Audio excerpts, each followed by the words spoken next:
예수님께서 12명의 제자를 부르셨습니다. 몇 명을 부르셨다고요? 12명입니다. 여러분, 예수님은 이제 그 30년 정도의 그런 개인적인 생활을 하시고 30년 때부터 30살 때부터 한 3년 반 동안 이제 하나님의 나라와 하나님의 그 영원한 생명을 위해서 사역하시는 그런 기간을 가지고 한 3년 반 후에 십자가에 달려서 이렇게 돌아가시는 그런 인생을 사시는데, 이 한 3년 반 동안의 인생을 뭐라고 부르는가 하면 공생애라고 부릅니다. 공적인 생애, 사적인 개인적인 생애가 아니라 공적인, 이제 하나님의 나라를 위해서 살아가고 이 하나님의 그 목적과 그 십자가에 달리시는 그 부분을 위해서 희생하시는 그 시간들을 일컬어서 공생애, 공적인 생애를 줄여서 공생애라고 부르십니다. 예수님은 공생애를 시작하시기 전에 먼저 12명의 제자를 부르십니다. 제자를 불러서 이렇게 함께 사역을 하시고자 하시는데요. 12명의 제자들은요, 많은 숫자가 적어도 4명 이상이 어부들입니다. 여러분, 그런데요, 예수님께서 여러분 하나님의 아들로 이 땅에 오셔서 좀 좋은 곳에 이렇게 사시면 좋을 텐데, 예수님께서 거하신 곳이 여러분 어딘 줄 아십니까? 이 갈릴리 호수라는 그 호수 주변에 나사렛이라는 동네였습니다. 조그만 동네입니다. 근데요, 특별히 이 나사렛이라는 동네는요, 아주 후진 동네입니다. 여러분, 후진 동네. 여러분, 후진 동네에 가서 살고 싶으세요? 여러분, 그렇지 않죠? 좋은 동네, 교육 환경이 강남 같은데 이렇게 학교가 좋은 학교가 있고 또 좋은 친구들을 만날 수 있는 그런 데 가서 사람들은 살고 싶은데, 예수님은요, 왜 그러셨을까요? 아주 후진 동네인 이 나사렛이라는 동네에 가서 하셨습니다. 근데요, 당시에 그런 속담이 있어요. 속담이. 어떤 속담이 있냐면, 나사렛에서 무슨 선한 것이 나겠느냐라는 속담이 있을 만큼 그렇게 후진 동네고, 아주 이렇게 좀 물이 안 좋은 그런 동네였습니다. 슬럼과 비슷한 그런 동네였는데요. 예수님께서 거기서 사시면서 이제 사역을 시작하시는 이 공생의 사역을 시작하실 때에 나사렛 주위에서 갈릴리 그 호수 주변을 다니시면서 제자들을 이렇게 부르십니다. 그 많은 수의 제자들이 어부들이었어요. 여러분, 어부들은요, 특별히 글을 읽거나 할 필요가 없습니다. 그죠? 요즘은 좀 모르겠지만 이전에는 그렇지 않습니까? 육체적인 노동을 하는 그런 사람들이었지 않습니까? 그래서 상당히 어부들 가운데 이렇게 무식한 사람들도 많이 있고 좀 떨어지는 사람들도 많이 있고 그랬던 것 같습니다. 그런데 여러분요, 근데 12명의 제자를 부르시는 것을 우리가 기억해야 되는데요. 이 10이라는 숫자는요, 상당히 중요한 숫자입니다. 여러분, 12 하면요, 떠오르는 것이 있습니까? 12 하면 떠오르는 게 있습니까? 무엇입니까? 여러분, 먼저 여러분 머릿속에 이스라엘의 12지파가 떠오르면 여러분요, 정말 훌륭하신 분이고요. 내가 신학교에 가야 되나 한번 고민해 보셔야 됩니다. 이스라엘 12지파가 딱 떠오르면요, 참 좋은 겁니다. 여러분, 이스라엘 12지파가 누굽니까? 야곱의 아들들을 족장으로 세워진 12지파죠. 근데 그 12지파가 이렇게 하나가 되어서 한 나라를 이룹니다. 이스라엘이라는 나라를 이루는데요, 하나님께서 그 이스라엘에게 주신 사명이 있습니다. 무엇입니까? 어떤 사명을 이스라엘 백성들에게 주셨습니까?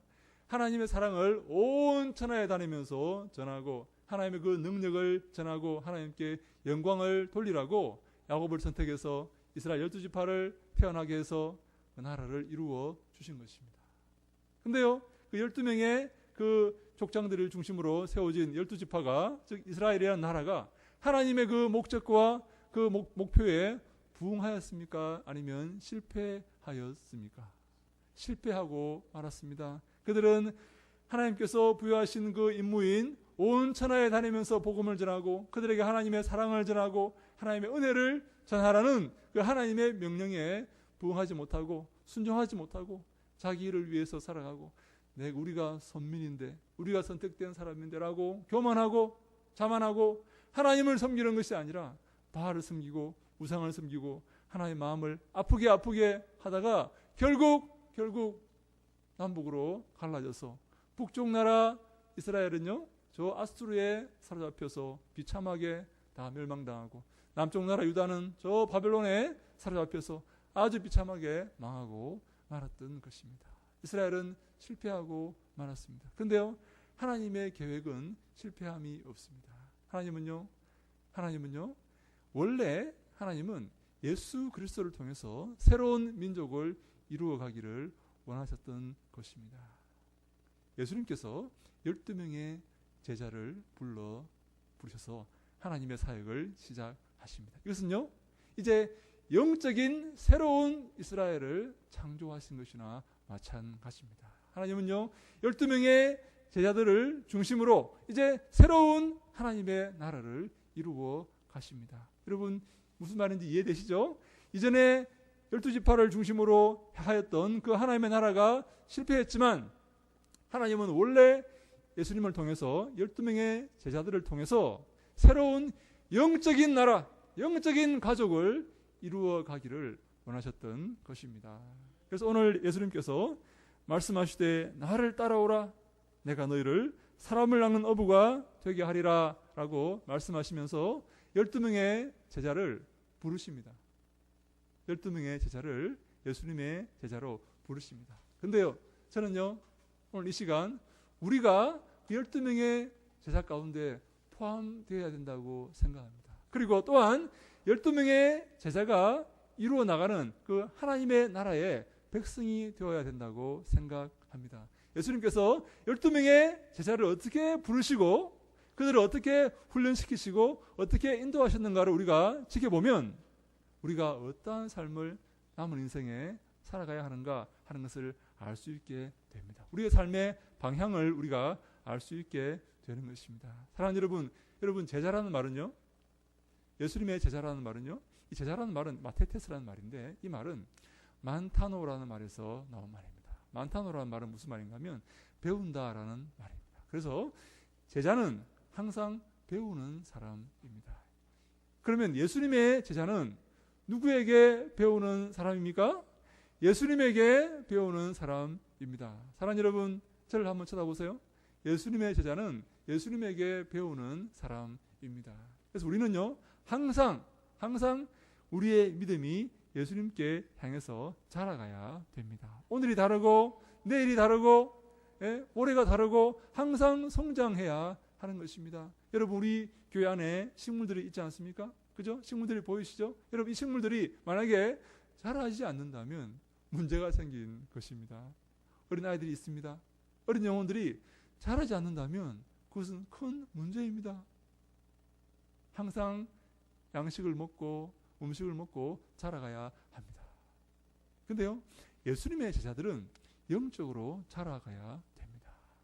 영적으로 양식을 먹고 영적으로 누구에게까지 자라가야 되냐면, 에베소서 4장 15절에 이런 말씀이 있습니다. 제가 읽겠습니다.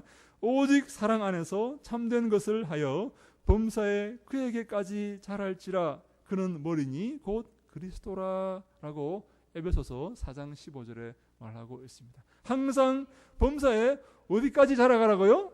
예수 그리스도까지 자라가라라고 말씀하고 있습니다. 육체가 자라는 것이 아닙니다. 영적으로 예수님과 방불한 작은 예수가 되어가라라는 그런 말씀이 됩니다. 사랑하는 여러분 모두 작은 예수가 되시기를 바랍니다. 하나님께서 우리에게 그것을 목표로 주셨습니다. 그냥 흐지부지 무의미하게 이 땅을 살아가는 것이 아니라 오늘 다르고 내일 다르고 항상 예수님과 이 방불한 그런 삶의 모습으로 자라가야 한다라고 말씀하고 있는 것입니다. 사랑하는 여러분, 영적인 양식이 무엇입니까? 육적으로 우리가 오늘 밥도 아침 먹고 또 점심도 먹을 거고 저녁도 먹을 거지만 영적인 성장을 위해서 영적인 양식을 먹어야 하는데, 영적인 양식은 무엇입니까? 어렵습니까? 말씀입니다. 말씀. 영적인 양식은 말씀입니다. 그래서 항상 말씀을 듣고 말씀을 읽고 말씀을 공부하시면 우리의 영혼이 자라가는 것입니다. 예수님을 닮아가는 것입니다. 사랑하는 여러분, 두 번째 우리가 예수님의 제자가 되기 위해서 기억해야 될 것은 사람을 낚는 어부가 되게 하겠다라는 예수님의 말씀입니다. 사람을 낚는 어부가 되게 해주겠다라는 것입니다. 사랑하는 여러분, 12명의 제자들 가운데 많은 수가 어부였다고 제가 말씀드렸죠. 근데요, 그들의 삶은 예수님께 부름받기 전에 그들의 삶은 어떤 삶이었습니까? 물고기를 잡는 삶이었습니다. 그들의 최고의 목표는, 어부의 최고의 목표는 물고기를 많이 잡는 것 아니겠습니까? 그죠? 오늘은 어디 가면 물고기가 있을까? 오늘 어떻게 하면 물고기를 많이 잡을까? 그들의 모든 고민과 생각은 거기에 초점이 맞춰져 있습니다. 근데요, 예수님은요, 사람을 낚는 어부가 되게 해주겠다라고 말씀을 하십니다. 우리가요, 이 물고기를 잡는 이 삶에서 벗어나서 사람을 낚는 어부가 되는 그런 삶을 우리가 살아야 합니다. 저는요, 목사님들의 모임에 이렇게 자주 갑니다. 제가 가고 싶어서 가는 게 아니고 이렇게 제가 꼭 가야만 된다고 이렇게 참 불러서 이렇게 가는데요. 가면요, 이제 목사님들이 자녀들을 장가를 보내고 시집을 보내는 그런 목사님들이 대부분이에요. 그래서 얘기를 나누면서 이 목사님들이 사위 자랑을 합니다. 사위 자랑을. 여러분도 사위 자랑 해보셨죠? 사위 자랑을 하는데 어떻게 자랑하냐면 이렇게 자랑합니다.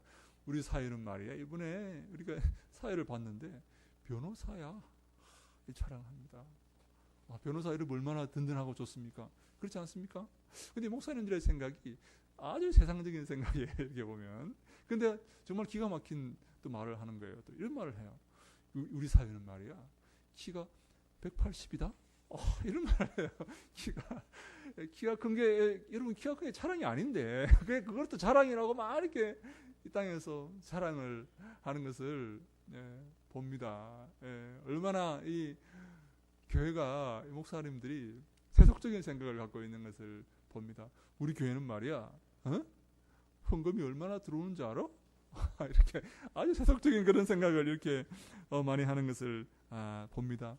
우리의 목표는 이 땅에서 고기를 많이 잡는 것이 아닙니다. 이 땅에서 명예와 권세를 누리는 것이 아닙니다. 하나님 우리를 그곳에서 불러내셨습니다. 그거 하지 말고 이 땅에서 권세와 명예와 돈과 물질을 얻는 그 노력과 그 행위를 하지 말고 거기에서 벗어나서 이제 영적인 사역에 몰입하라. 이제 하나님의 나라의 그 사역에 몰입하라. 그것에 힘써라 라고 예수님께서 말씀하고 계시는 것입니다. 이제 너희들은 지금까지 물고기를 낚는 사람들이었지만, 물고기를 많이 잡기 위해서 애쓰고 노력했던 그런 자들이었지만, 이제는 내가 너희를 나의 제자로 부른다. 이제 너희들은 사람을 낚는 어부가 되어야 한다. 이제 너희는 하나님의 나라를 확장하는 그런 사람들이 되어야 한다. 이제 너희는 영적인 것에 집중하는 그런 자들이 되어야 한다. 이제 너희는 저 위의 것을 사모하고 나의 명령을 준행하는 그런 자들이 되어야 한다라고 예수님께서 제자들을 그곳에서 불러내신 것입니다. 그렇다고 해서 우리가 지금 당장 직장을 때려치고 신학교에 가야 된다, 그건 아닙니다. 그건 아닙니다. 당장 우리가 모든 걸 그만두고 전도하러 가야 된다, 그건 아닙니다. 내 삶의 초점이 어디에 있느냐 하는 것이 중요합니다. 이 땅을 사모할 것이냐, 이 땅의 것을 집중할 것이냐, 여기에 소망을 두고 살아갈 것이냐, 아니면 우리의 영원한 소망이신 예수님을 바라보고 우리의 시선을 저 하늘에 고정시키고 살아갈 것이냐, 하나님이 기뻐하시는 것이 무엇인지를 고민하며 살아갈 것이냐 하는 우리가 선택을 해야 한다 하는 것입니다. 예수님은 제자들을 이 땅의 사람들로부터, 이 땅에 소망을 두고 살아갔던 그들로부터 건져내어서 이제 하늘에 소망을 두고 하나님 나라를 위해서 일하는 일꾼으로 예수님은 세우기를 원하신다 하는 것입니다. 사랑하는 여러분, 우리 모두가 저 천국을 바라보고 하나님께 소망을 두고 주님이 기뻐하시는 삶을 위해서, 하나님 나라 확장을 위해서 애쓰고 노력하시고 귀하게 쓰임받는 믿음의 일꾼들이 다 되시기를 주님 이름으로 축원합니다. 아멘. 저는 이 그 예수님의 이 말씀을 통해서 머리에 떠오른 그런 이야기가 있습니다. 오병이어의 이야기입니다. 예수님께서 물고기 5마리와 보리떡 5개와 물고기 2마리로 남자만 5,000명의 그 사람들을 먹이신 그런 이야기입니다. 여러분, 오병이어의 그 사건을 기억하십니까? 이 사건은 굉장히 중요한 사건으로서 마태복음, 마가복음, 누가복음, 요한복음 이 4복음서에 다 기록되어 나오는 중요한 기적의 이야기입니다. 여러분, 이 예수님께서 오병이어의 기적을 일으키시니까, 예수님께서 오병이어로 수만 명의 사람을 먹이니까 사람들이요 다 깜짝 놀랐습니다. 왜 놀랐냐면 그들의 이 생활고 그들의 경제적 문제를 해결시켜 줄 수 있는 사람이 나타났기 때문입니다. 여러분, 요즘 얼마나 우리나라에 실업률이 높습니까? 여러분 아십니까? 실업률이 10%에 육박하고 있습니다. 많은 사람이 지금 직장을 얻지 못하고 있습니다. 여러분, 편의점 알바를 구하는데요. 제가 오늘 보니까 전에는 편의점 알바 하려면 사람이 없어가지고 막 구했는데 요즘은요 공고를 내자마자 수십 통의 이력서가 편의점 알바를 하려고 이력서가 들어온다고 합니다. 젊은이들이요 일자리가 없어가지고 그거라도 하려고 지금 이렇게 하고 있는 것입니다. 뭡니까? 먹고 살 문제가 지금 급급한 그런 상황에 놓이게 되었는데 예수님께서 오병이어로 수만 명을 단번에 먹이시니까 사람들이 다 예수님을 뭐로 생각했냐면, 야, 저분이 우리의 대통령이 되면 좋겠다. 저분이 우리의 지도자가 되면 좋겠다. 그러면 우리 적어도 먹고 살 걱정은 하지 않을 테니까 하고 많은 사람이 예수님을 따라왔습니다. 예수님을 많은 사람이 따라왔습니다.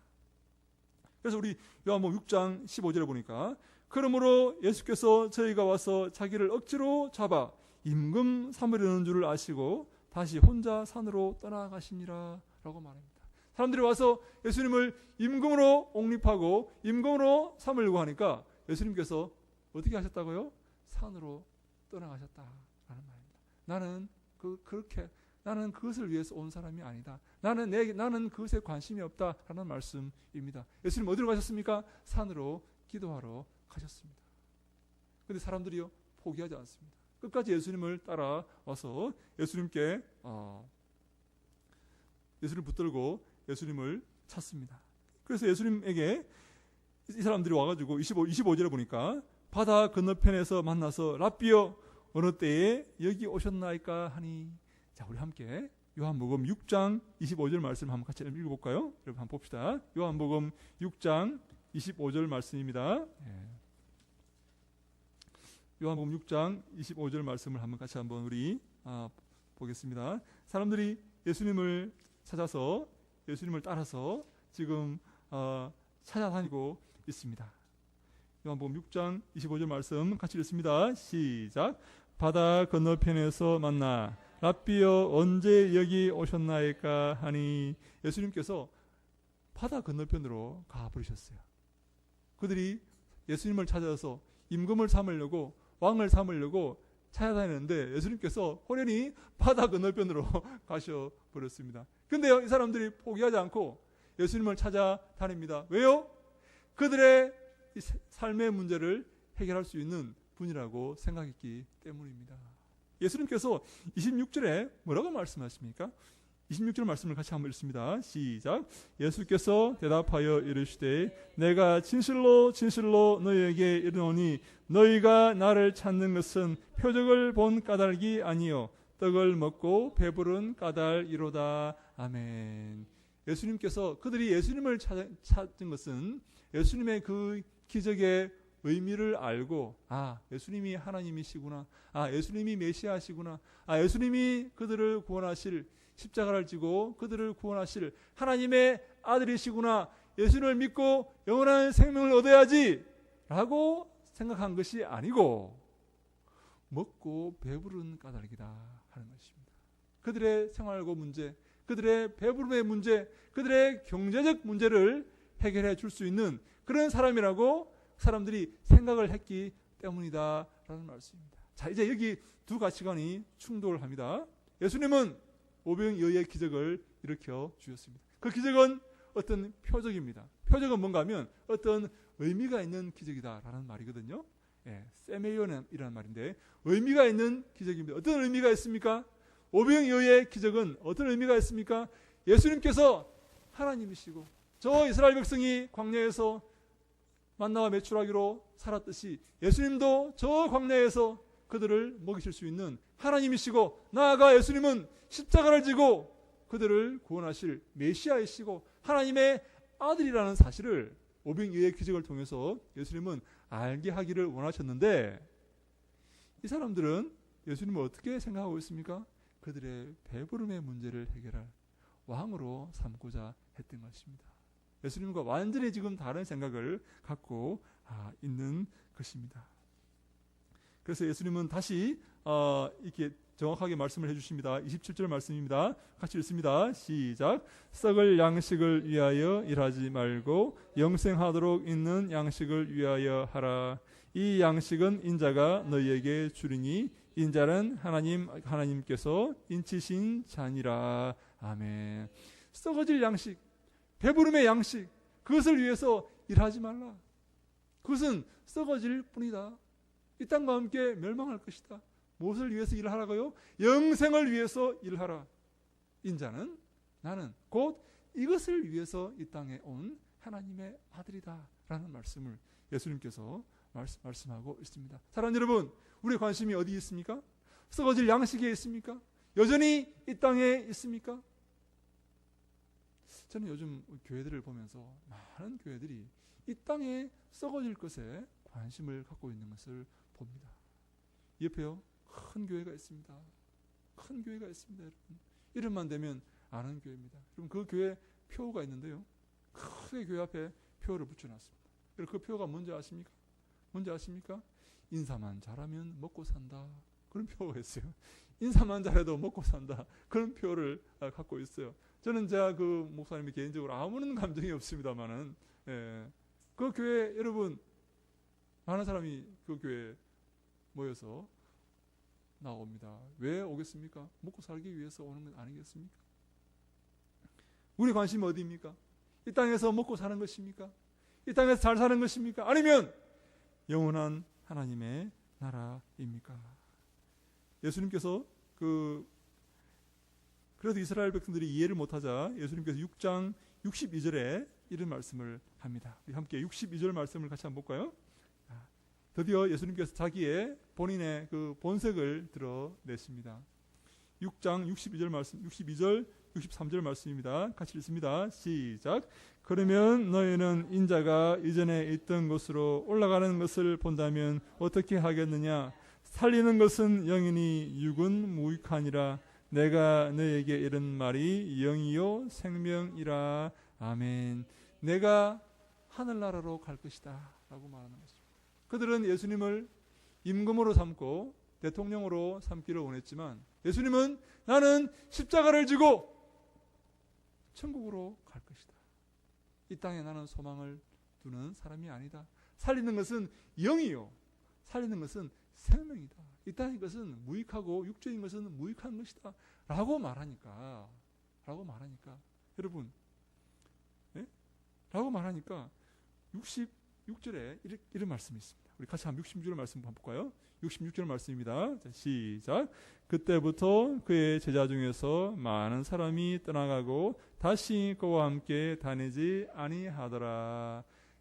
예수님께서 나는 이 땅에 소망을 두는 사람이 아니고 이 땅의 나를 위해서 온 사람이 아니고 이 땅에 임금과 대통령이 되려고 온 사람이 아니야. 나는 영원한 생명과 하나님의 나라와 영적인 그 영생과 구원을 위해서 온 사람이고 십자가를 지고 저 천국으로 가는 사람이야 라고 말씀하시니까 이 땅에 소망을 둔 많은 사람들이 어떻게 했다고요? 다 떠나가 버렸습니다. 예수님을 다 떠나가고 말았습니다.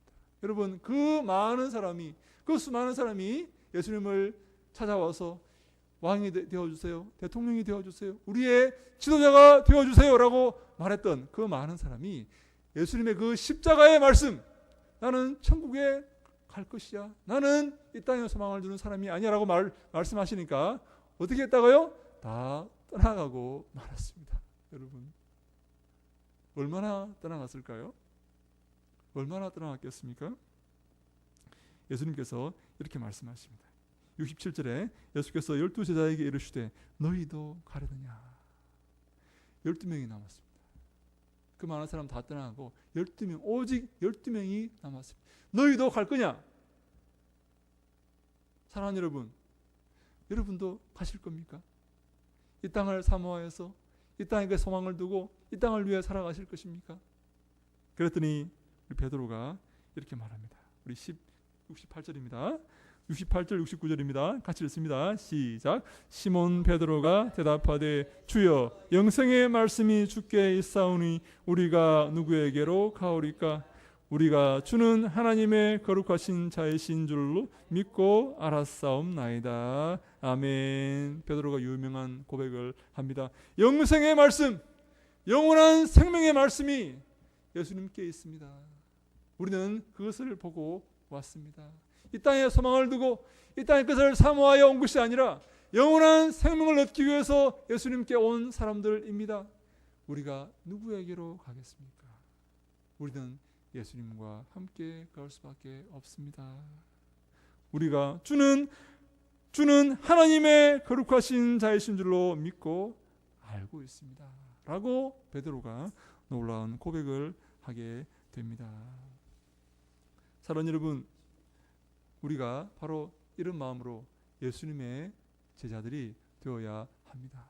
영원한 생명, 주님이 기뻐하시는 삶, 하나님의 나라를 바라보고 이 땅의 것을 내려놓고 그것을 위해서 살아가야 합니다. 예수님께서 말씀하십니다. 나를 따라오라. 예수님께 배우고 예수님을 닮아가고 예수님과 함께하면 영원한 나라에서 사람을 낳는 어부가 되게 해주겠다라고 말씀하십니다.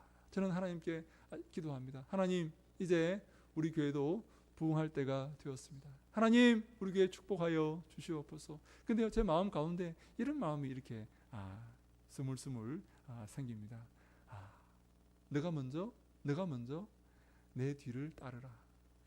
내가 먼저 너를 내려놓고 내 뒤를 따르면 내가 너로 사람을 낳는 어부가 되게 해주겠다라는 그런 마음이 제 마음 가운데 생겼습니다. 내가 예수님을 따르지 않으면서 사람을 낳는 어부가 되게 해달라 그러면 안 되는 것입니다. 나를 따라오라. 나를 따라오라. 그리하면 내가 너로 사람을 낳는 어부가 되게 해주겠다라고 예수님께서 약속하신 것입니다. 여러분, 사랑하는 여러분, 제자들이 그 말씀을 듣고요, 그물을 버리고 예수님의 뒤를 따랐다라고 하였습니다. 여러분, 그물은 무엇입니까? 어부들에게 그물은 무엇입니까? 그들의 생존 도구입니다. 그들의 밥벌이 도구입니다. 이 땅의 것을 포기하고 이 땅의 것을 내려놓고 하나님을 믿고 하나님을 의지하며 예수 그리스도의 뒤를 따르기로 그들은 작정한 것입니다.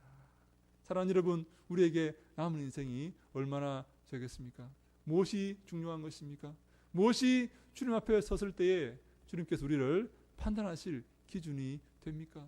사랑하는 여러분, 저는 동탄 여수교회 모든 주님의 백성들이 하나님께 큰 칭찬을 넣는 그런 믿음의 성도들, 믿음의 백성들이 다 되시기를 주님 이름으로 축원합니다. 한 영혼도 낙심하지 아니하고 실족하지 아니하고 그냥 왔다가 그냥 가지 아니하고 참되신 하나님을 만나고 참되신 예수 그리스도를 만나고 영원한 생명을 얻고 저 천국의 아름다운 소망을 두고 남은 인생을 그것을 위해 기도하며 그것을 위해서 시간과 정성과 몸을 들이며 하나님께 영광 돌리며 주님 앞에 거룩한 찬송을 부르며 주님 앞에 서시는 그런 복된 인생들이 되시기를 주님 이름으로 축원합니다. 우리 어린 영혼들도 마찬가지입니다. 어려서부터 하나님 앞에 예배하고 말씀 듣고 주님이 기뻐하실 삶을 살아서 하나님께 큰 은총과 복을 얻는 모든 우리 주님이 기뻐하시는 영혼들 다 되시기를 주님 이름으로 간절히 축원합니다. 아멘. 기도하겠습니다. 하나님 감사합니다. 나를 따라오라.